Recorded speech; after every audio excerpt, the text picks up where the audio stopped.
Frères et sœurs, bonjour. Voilà, content de pouvoir passer encore une fois un petit moment avec vous autour de la parole de Dieu. Habituellement, nous avons une réunion tous les mardis soirs à partir de 20 heures. Pour les raisons que vous connaissez, nous ne pouvons pas donc nous réunir, mais c'est l'occasion de pouvoir partager la parole de Dieu et de pouvoir ensemble réaliser ce que le Seigneur souhaite nous enseigner, nous apprendre.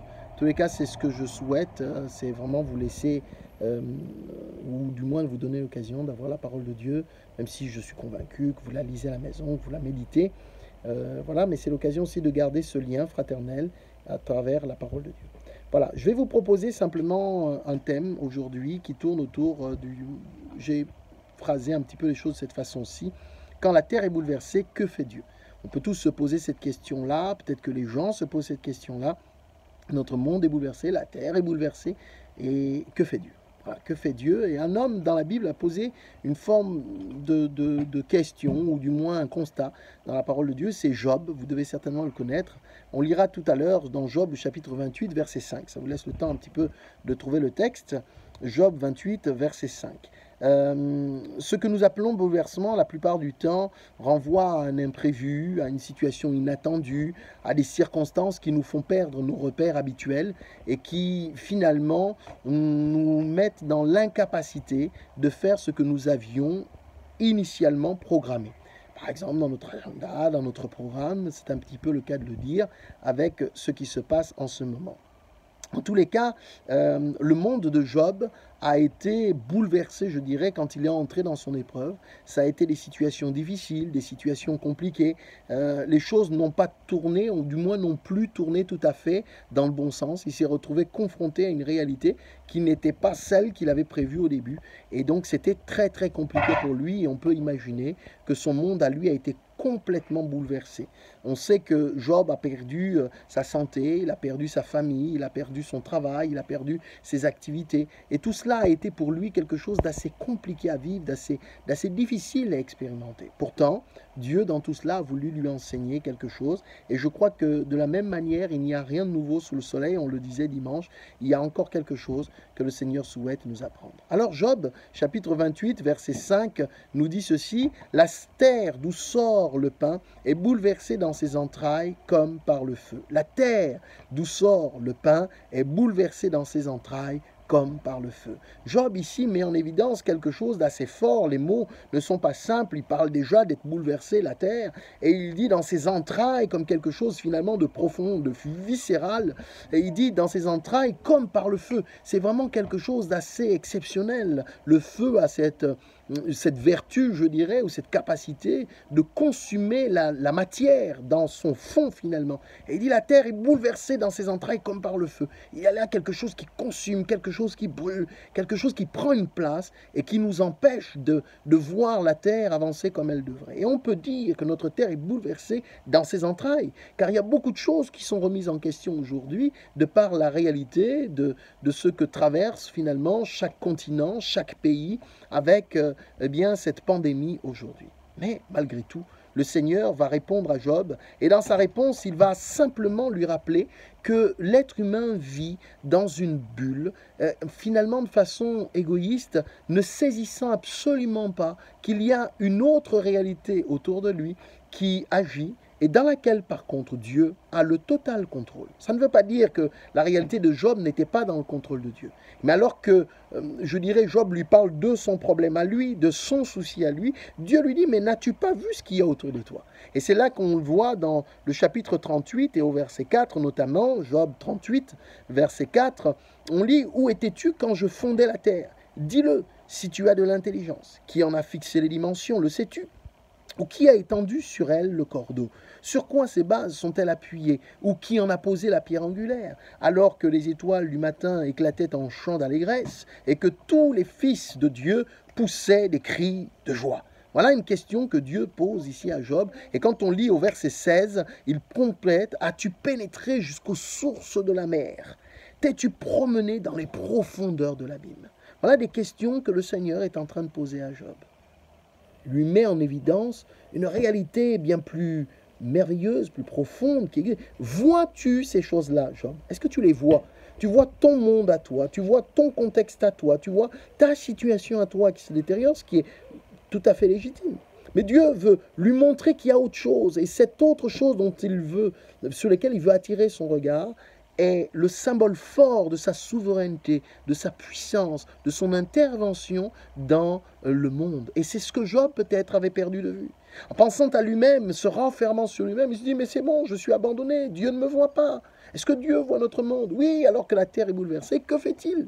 Bien, le Seigneur nous dit, regardez, je suis le maître des temps, des circonstances, je contrôle ce qui se passe autour de vous, pour peu que vous puissiez le voir, le réaliser et vous y attacher. Autre exemple dans la parole de Dieu, c'est celui de Osias. Nous avons le roi Osias qui meurt, ou Azaria, dans la parole de Dieu, vous reverrez cela, mais quand on lit ensemble dans le livre d'Ésaïe, par exemple, au chapitre 6 et au verset 1, Ésaïe parle ici, il dit « L'année de la mort du roi Osias, je vis le Seigneur assis sur un trône très élevé, et les pans de sa robe remplissaient le temple. » Les bouleversements ici dont parle Ésaïe sont importants. Voilà un royaume qui a connu un roi pendant 52 ans. 52 ans. Vous vous rendez compte? 52 ans. Et voilà que ce roi meurt.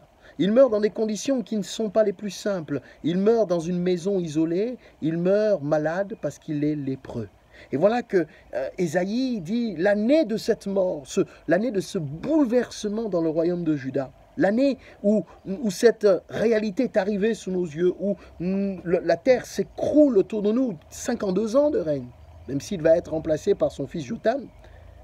Voici que l'Éternel lui fait voir quelque chose. Voyez-vous, le même phénomène se reproduit. Job dit, ma situation est bouleversée, et Dieu lui fait voir le signe de sa gloire, de sa souveraineté. Et là, pareil, l'année de cette mort d'Osias, Dieu fait voir à son serviteur Ésaïe le temple. Et dans ce temple qui est celui de Dieu, le trône de Dieu établi, Ésaïe voit l'Éternel assis sur le trône et les pans de sa robe qui remplissaient le temple. Alors, Ésaïe est subjugué, ébahi par cette situation. Dieu vient de lui montrer quelque chose d'extraordinaire. Mes frères et mes sœurs, finalement, les bouleversements que nous pourrions vivre, la terre est bouleversée, c'est vrai, mais les bouleversements ne sont-ils pas propices à laisser Dieu nous montrer des choses plus merveilleuses encore? Est-ce que les bouleversements ne sont pas propices à permettre de mettre en évidence le fait que nos repères, nos bases,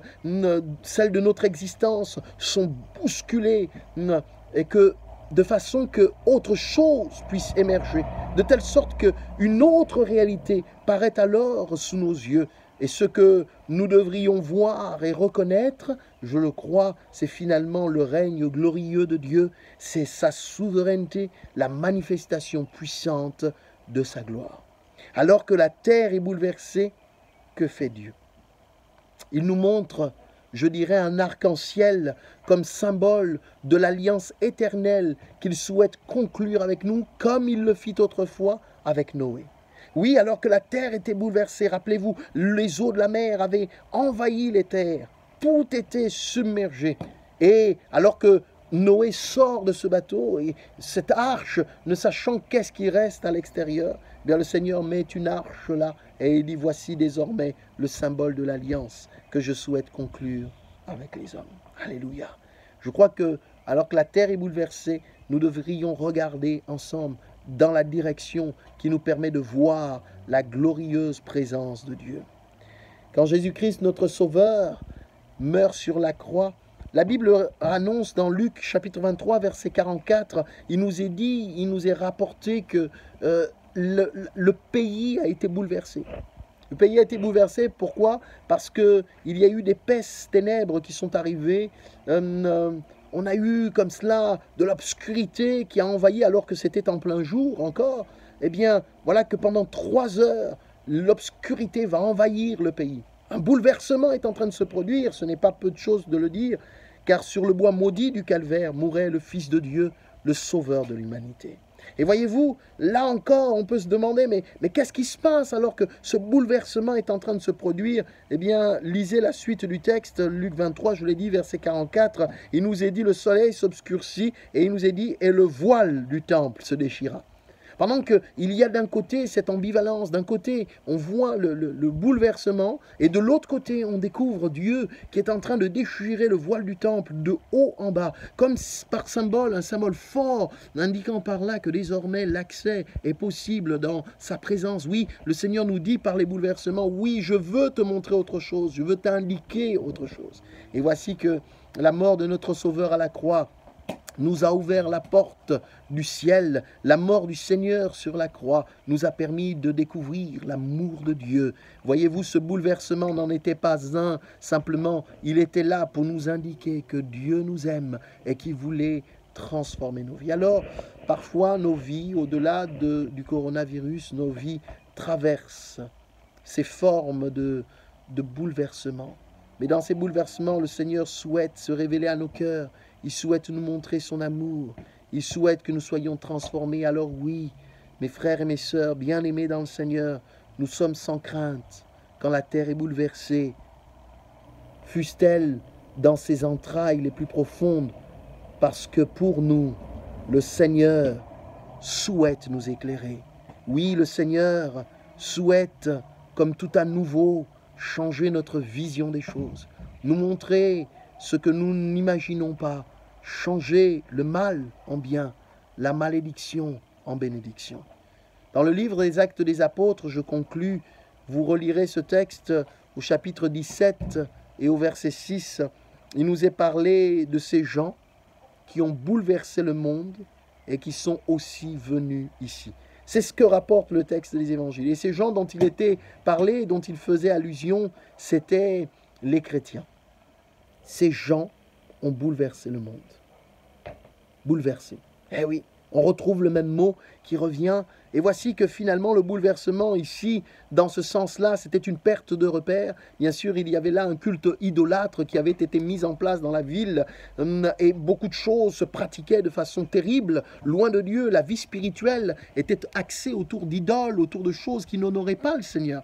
Et voici que eh bien, les hommes qui étaient là disent, mais ils sont venus aussi chez nous. Et ces hommes ont bouleversé le monde.